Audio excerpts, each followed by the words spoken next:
മീഡിയകളിൽ ഇങ്ങനെ അൻവർ നിറഞ്ഞു നിൽക്കുകയാണ്. അപ്പം മലപ്പുറത്തെ മറ്റേ കക്ഷിക്ക് ചൊറിഞ്ഞു. അപ്പൊ മൂപ്പർക്കാണ് ഈ അറ്റൻഷൻ സീക്കിംഗ് എന്ന് പറയുന്ന ഒരു രോഗമുണ്ട്. ഞാൻ ഏഷ്യാനെറ്റിൽ എന്റെ സുഹൃത്തുക്കളോട് പറഞ്ഞു, നിങ്ങൾ എന്തെങ്കിലും കാട്ടി പോയിട്ട് ഒരു ബൈറ്റ് എങ്ങാനും എടുക്കുക, അല്ലെങ്കിൽ മുണ്ടും തലയെ കെട്ടി അയാൾ റോട്ടിൽ കൂടെ നടക്കും ആൾക്കാരെ ശ്രദ്ധ കിട്ടാൻ വേണ്ടിയിട്ട്.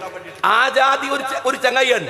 അപ്പൊ അൻവറിനെ CPM ഒഴിവാക്കുന്നു എന്ന് കണ്ടപ്പോ അൻവറിനുള്ള ഒരു വിഹിതം ഉണ്ടല്ലോ, ആ വിഹിതം കൂടെ അടിച്ചു മാറ്റാൻ ഈ കൂതറ രാഷ്ട്രീയക്കാരൻ ഇറങ്ങി പുറപ്പെട്ടു.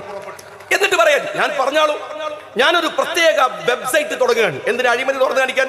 എന്തിനാണോ വെബ്സൈറ്റ്? മുഖ്യമന്ത്രിയോട് ചോദിച്ച ആ പോരത്തെ കാര്യം മാത്രം പറഞ്ഞാൽ പോരെ. എന്നിട്ട് വെബ്സൈറ്റ് തുടങ്ങുക.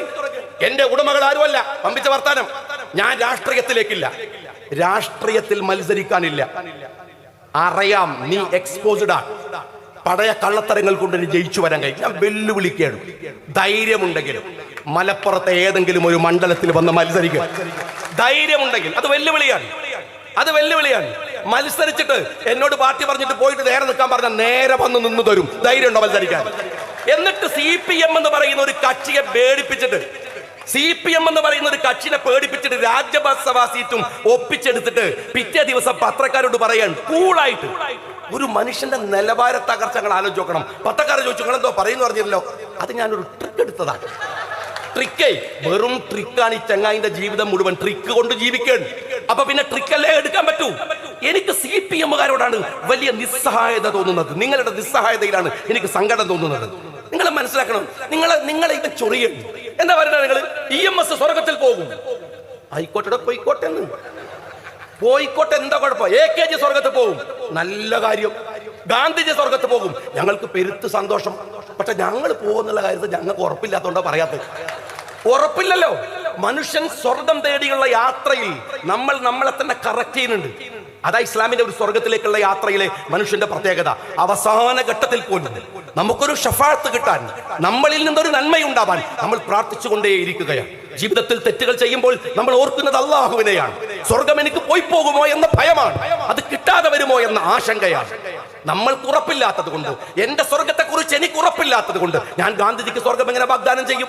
ഞാൻ എങ്ങനെ EMSന് ചെയ്യും? ഞാൻ ആർക്ക് ചെയ്യും? ആർക്ക് ചെയ്യാൻ കഴിയും? എനിക്ക് തന്നെ ഉറപ്പില്ലാത്ത കാര്യം ഞാൻ ചോദിക്കുന്നത്, നിങ്ങളെ എന്തൊരു വിഡ്ഢികളാക്കലാണ് ഇവർ CPMകാരാ. നിങ്ങൾക്ക് മാഷറിനെ കുറിച്ചുള്ള ധാരണ എന്താണ്? നിങ്ങൾക്ക് സ്വർഗത്തെ കുറിച്ചുള്ള ധാരണ എന്താണ്? ചാത്തപ്പരെന്ത് മാഷറ, നിങ്ങൾക്ക് എന്ത് സ്വർഗം?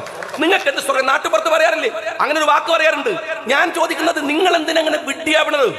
ഇവന് ഒരു അഹങ്കാരത്തിന്റെ മൂർത്തഭാവം. ഒരിക്കൽ അബ്ദുറബ് സാഹിബൊക്കെ എന്നോട് ചോദിക്കാണ്, നിങ്ങൾ റെഗുലർ കോളേജിൽ പഠിച്ചിട്ടുണ്ടോ? റെഗുലർ കോളേജിൽ പഠിച്ചിട്ടുണ്ടോ? ബഷീറിനോട് എന്താണ്, നിങ്ങൾ പുസ്തകം വായിച്ചിട്ടുണ്ടോ? എടോ, ഞാൻ ചോദിക്കട്ടെ, കോളേജിൽ പഠിച്ച പുസ്തകം വായിച്ചു, ഇയാളുടെ നിലവാരം എന്താണ്? നിങ്ങൾ ഒരു 10 കൊല്ലത്തെ KT ജലീലിന്റെ പ്രസംഗം എടുത്തു നോക്കിയാൽ പുതിയ എന്തെങ്കിലും ഒരു സാധനം അതിനകത്തുണ്ടോ? പുതിയത് എന്തെങ്കിലും ഒരു സാധനം? എന്താ കാര്യം? അങ്ങനെ 980 തേങ്ങ വീണതാ തലയിൽ, പിന്നെ ഒന്നും വന്നിട്ടില്ല. അതിനേഷം ഒരു അപ്ഡേഷനും ഇല്ല. പക്ഷെ സഖാക്കൾ കൈയടിക്കാൻ കാര്യം എന്താ അറിയോ? ഓരോ തലയിൽ 960 തേങ്ങ വീണതാൻ. ഓല് പുതിയ ഇപ്പോൾ റഷ്യക്ക് നോക്കി കുത്തിർക്കാൻ, ഇപ്പോൾ ചൈനക്ക് നോക്കി കുത്തിർക്കാൻ. ആ സാധുക്കൾക്ക് ഒരു മഹാവിവരമുള്ളവനാണ് ഇവൻ എന്നവർ തെറ്റിദ്ധരിക്കുകയാണ്. ഞാൻ ജലീലിനോട് പറയട്ടെ, കരിപ്പൂരിൽ ഇറങ്ങുന്ന മുസ്ലിങ്ങളുടെ കണക്കല്ലേ നിന്റെ കയ്യിലുള്ളത്? നീ കേരളത്തിലെ ഒരു ഉന്നത വിദ്യാഭ്യാസ മന്ത്രി ആയിരുന്നവനല്ലേ? ഞാൻ ചോദിക്കുന്നത്, കേരളത്തിന്റെ തൊഴിലിടങ്ങളിൽ മുസ്ലിങ്ങളുടെ എത്ര സംഖ്യയുണ്ട് അറിയോ? കേരളത്തിന്റെ തൊഴിലിടങ്ങളിലുള്ള മുസ്ലിങ്ങൾ എത്ര? ദളിതുകൾ എത്ര? ആ കണക്ക് കയ്യിലുണ്ടോ? ആ കണക്ക് കയ്യിലുണ്ടോ? എന്തു മനോരോഗമാണ് നിന്നെയൊക്കെ നയിക്കേണ്ടത്? ബസ് മറിഞ്ഞാ പത്രം എടുത്ത് വായിക്കുക. എന്നിട്ട് മുസ്ലിങ്ങൾ 24, ഹിന്ദുക്കൾ 35. ഓ അൽഹംദുലില്ലാ, 24 മുസ്ലിങ്ങൾ എന്ന് പറയുന്ന മാനസിക രോഗി, അല്ലെങ്കിൽ ഇവർ ഇത്ര പോയല്ലോ എന്ന് കരുതുന്ന നരമ്പ് രോഗി. ഈ പുടുത്ത മനസ്സിനെ നരമ്പ് രോഗമെന്നല്ലാതെ എന്താ വിളിച്ചു പറയേണ്ടത്? കുറ്റം ഇവിടെ ഒരു ക്രിമിനൽ നിയമത്തിനകത്ത് മുസ്ലിം എവിടെയോ, ഹിന്ദു എവിടെ? നീ പോക്ക് പോയാൽ കോഴിക്കോട് മെഡിക്കൽ കോളേജിൽ പോയിരിക്കും, അല്ലെങ്കിൽ മഞ്ചേരി മെഡിക്കൽ കോളേജിൽ. എന്നിട്ട് പറയും, പൈ നോക്കിയിട്ട് പറയും അത് മുസ്ലിം പനിയാണ്, ഇത് ഹിന്ദു ക്യാൻസർ ആണ്, അത് ക്രിസ്ത്യൻ തലവേദനയാണ്. ഈ ജാതി നരമ്പ് രോഗികളെ കൈകാര്യം ചെയ്യേണ്ടത് ഈ രാജ്യമാണ്, ഈ നാടാണ്. ഞാൻ നിങ്ങളോട് പറയട്ടെ, പിന്നെ ഇവരുടെ ഒരു സ്ഥിരം വർത്താനാണ്, കുറെ ആയിട്ട് കേൾക്കുന്ന ഒരു കാര്യമാണ്. എന്ത്? തലശ്ശേരിയിൽ വർഗീയ കലാപം ഇല്ലാണ്ടാക്കി ഇവരുടെ കുഞ്ഞിരാമനാണ്. കള്ളിഷാപ്പ് കടന്ന് മരിച്ചുപോയ, കുത്തേറ്റ് മരിച്ച കുഞ്ഞിരാമന്റെ കണക്കായി പറയണത്. തെളിവ് പറഞ്ഞാലും അതെന്നെ പറഞ്ഞുകൊണ്ടിരിക്കും.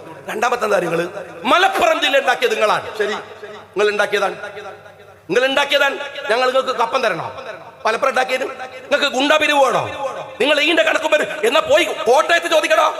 അവിടെ ക്രിസ്ത്യാനികളാണ് ആ ജില്ലയിൽ കൂടുതൽ. എന്താ അതുണ്ടാക്കിയ കണക്ക് പറയാത്തത്? മലപ്പുറത്തിന്റെ കണക്ക് മലപ്പുറം നിങ്ങൾ ഉണ്ടാക്കിയതാണ്, മലപ്പുറം നിങ്ങൾ ഉണ്ടാക്കിയതാണ് എന്നിങ്ങനെ പറയണത്. നിങ്ങൾക്ക് ഞങ്ങൾ കപ്പൽ തരണോ? നിങ്ങളെ തറവാട്ട് സ്വത്തയുടെ വിഹിതത്താണോ ഈ ഒരു ജില്ല ഉണ്ടാക്കിയത്? എന്ത് വർത്തമാനമാണ് ഈ പറഞ്ഞുകൊണ്ടിരിക്കുന്നത്? നിങ്ങളോട് ഞാൻ സ്നേഹത്തോടെ ചോദിക്കട്ടെ, ഒരു കാര്യം ഉണ്ടല്ലോ, CH എന്ന് പറയുന്ന ഒരു മഹാമനുഷ്യൻ, ആ മനുഷ്യന്റെ ബുദ്ധി വൈഭവത്തെ കുറിച്ച് ആലോചിച്ചാലും പറഞ്ഞാലും മതിയാവൂല. എന്താ കാര്യം എന്നറിയോ? മലപ്പുറത്തിന്റെ ഹൃദയഭൂമിയിൽ അയാൾ ഒരു യൂണിവേഴ്സിറ്റി ഉണ്ടാക്കി, എന്നിട്ട് പേര് കാലിക്കറ്റ് യൂണിവേഴ്സിറ്റി എന്നിട്ടു. എന്താ കാര്യം അറിയോ? ഇവനെ പോലത്തെ ഊളകൾ വരാൻ സാധ്യതയുണ്ട്. ഈ അവിടെ പഠിച്ചു വരുന്ന കുട്ടികൾ അത് ബാധിക്കുന്നു വിചാരിച്ചിട്ടാണ്. അവിടെ പഠിച്ചു വരും അത്രമേൽ വർഗീയമാണ് ഇവരൊക്കെ എന്നതുകൊണ്ടാണ്, അത്രമേൽ വർഗീയപരമാകും എന്ന് വിചാരിച്ചത് കൊണ്ടാണ്. ഒരു കാര്യം നിങ്ങൾ മനസ്സിലാക്കിക്കോ, ഇന്ന് ലോകത്ത് ഇസ്രയേൽ ഗാസ എന്ന് പറയുന്ന പ്രദേശത്തെ ഐസൊലേറ്റ് ചെയ്യുന്നത് നമ്മൾ കാണുന്നുണ്ട്. കേന്ദ്രീകരിപ്പിച്ച് നിർത്തുകയാണ്, മാറ്റി നിർത്തുകയാണ്, എന്നിട്ട് ഭീകരമായി ആക്രമിക്കുകയാണ്. ആ ഇസ്രയേലിന്റെ അജണ്ടയോടുകൂടിയാണ് നിങ്ങൾ മലപ്പുറത്തെ കാണുന്നതെങ്കിൽ മലപ്പുറത്തെ അങ്ങ് മൂക്കിൽ വലിച്ചു കളയാമെന്ന തെറ്റിദ്ധാരണയൊന്നും നിങ്ങൾക്ക് ഉണ്ടാവരുത്. കാര്യം എന്താണെന്നറിയോ? നിങ്ങള് ബ്രിട്ടീഷുകാർ തകർത്തെറിഞ്ഞ ഈ നാടിനെ ഇതുപോലെ ഇങ്ങനെ എത്തിക്കാൻ ഈ പച്ചക്കൊടിക്ക് കഴിഞ്ഞിട്ടുണ്ടെങ്കിൽ ഓർത്തു വെച്ചോ നിങ്ങൾ, ഇതെവിടെ കൊണ്ടുപോ. 921 വിപ്ലവം മുതൽ RSSകാരന്റെ അജണ്ടയാണ് ഈ ജില്ലയിൽ മാപ്പിള ഹിന്ദുക്കൾക്ക് കുഴപ്പമാണ്, പ്രശ്നമാണ് എന്നൊക്കെ പറയൽ. അതിനെ ഒരു തലമുറ അതിജീവിച്ചതാണ്. പാണക്കാട്ടെ തങ്ങന്മാർക്ക് എന്താ പണി എന്ന് ചോദിക്കണില്ലേ? അവരെന്താ ചെയ്യുന്നത് എന്ന് ചോദിക്കുന്നില്ലേ?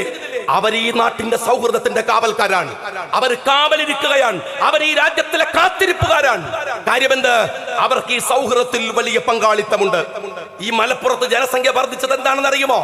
ഇവിടുത്തെ സ്ത്രീകൾ പെറ്റിട്ട് മാത്രമല്ല, മലപ്പുറത്തേക്ക് വന്നവൻ ഇവിടെ വന്നിറങ്ങും. വേറെ ജില്ലയിൽ നിന്ന് വരികയാണ്, സ്ഥലം മാറ്റം കിട്ടിയിട്ട്. ചങ്കുവെട്ടിയാണ് ഇറങ്ങുമ്പോൾ തന്നെ പേര് ചങ്കുവെട്ടി എന്നാണ്. എന്നിട്ട് പേര് കാണുമ്പോൾ തന്നെ അവര് ബേജാറായി.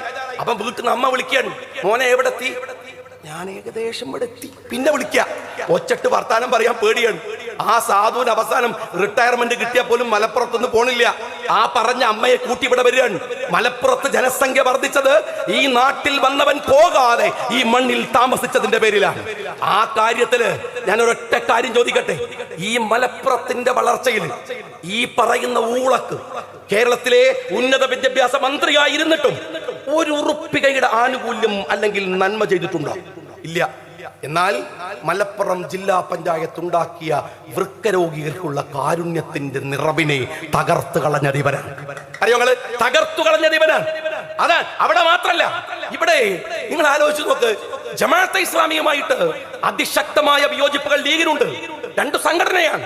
ഞാൻ അതിനെ വിമർശിച്ചുകൊണ്ട് ഒരുപാട് പ്രസംഗിച്ചിട്ടുണ്ട്.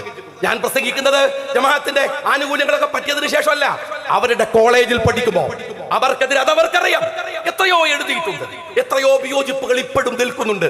പക്ഷേ അവരുമായി സൗഹൃദങ്ങളുണ്ട്, രാഷ്ട്രീയമായ സൗഹൃദങ്ങളുണ്ട്, അവരുടെ കൂടെ അവരുമായി സംവാദങ്ങളുണ്ട്. എന്ന് വെച്ച് അവരുടെ എതിർപ്പ് അവസാനിച്ചോ? അവരുമായി ഏതെങ്കിലും തരത്തിലുള്ള രാഷ്ട്രീയ ബന്ധങ്ങൾ ഉണ്ടാക്കിയോ? കൊടുക്കൽ വാങ്ങലുകൾ ഉണ്ടാക്കിയോ? രാഷ്ട്രീയ സൗഹൃദങ്ങൾ. പക്ഷെ ഞാൻ ചോദിക്കട്ടെ, വിയോജിപ്പുകൾ അതിന്റെ മൂർധന്യത്തിൽ നിൽക്കുമ്പോഴും ഞങ്ങൾ അവരെ എതിർക്കേണ്ട രീതിയെ കുറിച്ചുള്ള കാഴ്ചപ്പാടുണ്ട്. അത് ഡിബേറ്റാണ്, അത് തർക്കമാണ്. അല്ലാതെ മീഡിയ ബണ്ട് നിരോധിക്കണമെന്ന് കേന്ദ്ര BJP-കാരന് കത്തെഴുതുന്ന വിഷത്തിന്റെ പണി KT ജലീൽ അല്ലാതെ ഇവിടുത്തെ ഒരു മനുഷ്യൻ ചെയ്യില്ല. നിങ്ങൾ ഓർത്തു നോക്കണം, ജമാഅത്തെ ഇസ്ലാമിയുടെ ആനുകൂല്യങ്ങളിൽ വളർന്നു വന്ന് ആനുകൂല്യം പറ്റിയവനല്ല ഞങ്ങളൊന്നും, അത് വാങ്ങിയവരല്ല ഞങ്ങളൊന്നും, അതിൽ വളർന്നു വന്നിട്ട് എന്നിട്ട് ആ മീഡിയ വൺ അവർക്കെതിരെ വസ്തുതാപരമായി എന്തോ എഴുതിയപ്പോ അത് നിരോധിക്കണമെന്ന് പറഞ്ഞ് കേന്ദ്രത്തിന് കത്തെഴുതുക. എന്തൊരു അശ്ലീലമാണിത്! എന്തുമാത്രം മോശപ്പെട്ട കൂതറ ഏർപ്പാടാണെന്ന് ഇയാളൊന്ന് മനസ്സിലാക്കുന്നത് നല്ലതാണ്. ഇതാ പലരും പറഞ്ഞു, ഇതാ ഇവിടെ ഒരു ചർച്ചുണ്ട്. ഞാൻ പറയാണ്, ഈ ചർച്ച് വന്നതിന്റെ ചരിത്രം പറഞ്ഞു. ആ ചർച്ച് ഡോക്ടർ അബൂബക്കർ ഇവിടെ ചെയർമാൻ ആയിരിക്കുമ്പോഴാണ് അവിടെ ഒരു മുനിസിപ്പൽ പ്രൊജക്ട് കൊണ്ടുവരാൻ ശ്രമിച്ചതാണ്. അവർ പ്രക്ഷോഭത്തിന് ഇരിക്കുമെന്ന് പറഞ്ഞു, ഞങ്ങൾക്ക് പള്ളി ഉണ്ടാക്കണം. നേരെ പോയത് പൂക്കോയ തങ്ങളുടെ അടുത്താണ്. പൂക്കോയ തങ്ങൾ പറഞ്ഞു, അന്ന് അബൂബക്കറിനെ വിളിച്ചിട്ട് അബൂബക്കർ സാഹിബിനെ വിളിച്ച്, അല്ല അവിടെ പള്ളി വരണം. ഇതൊരു ആനുകൂല്യമൊന്നുമല്ല, ഒരു സൂക്ഷ്മതയാണ്. പാണക്കാട്ടെ കുടുംബം കാണിക്കുന്ന സൂക്ഷ്മതയാണ്. ലീഗ് രാഷ്ട്രീയം മലപ്പുറത്ത് കാണിക്കുന്ന സൂക്ഷ്മതയാണ്. ഗാന്ധിജി സ്വർഗത്തിൽ പോവോ, AKG സ്വർഗത്തിൽ പോവോ എന്ന് തെരഞ്ഞു നടക്കുന്ന ജലീലെ, മലപ്പുറത്തെ വല്യങ്ങാടിയിലെ പള്ളിയിൽ അന്ത്യവിശ്രമം കൊള്ളുന്ന 44 ശുഹദാക്കളിൽ ഒരാളുടെ പേര് വേലുക്കുട്ടി തട്ടാൻ എന്നാണ്. അറിയോ നിനക്ക്? ചരിത്രം അറിയാം. മലപ്പുറത്തെ പള്ളിയില് അന്ത്യവിഷമം കൊള്ളുന്ന 44 ശുഹദാക്കളിൽ ആ പള്ളി തകർക്കാൻ വന്നവരെ പ്രതിരോധിച്ച് മരിച്ചുപോയ 44 ശുഹദാക്കളിൽ വേലുക്കുട്ടി തട്ടാനുണ്ട്. ഈ സിവിൽ സ്റ്റേഷൻ, ആ സിവിൽ സ്റ്റേഷൻ ഇവിടുത്തെ മിലിറ്ററി ബാരക്കായിരുന്നു. പറഞ്ഞു പലരിവിടെ. ആ മിലിറ്ററി ബാരക്കിനകത്ത് ഇവിടുത്തെ മാപ്പിളയുടെ രക്തമുണ്ട്, ഇവിടുത്തെ മാപ്പിളയുടെ മാംസമുണ്ട്, ആർത്തലക്കുന്ന നിലവിളികളുണ്ട്.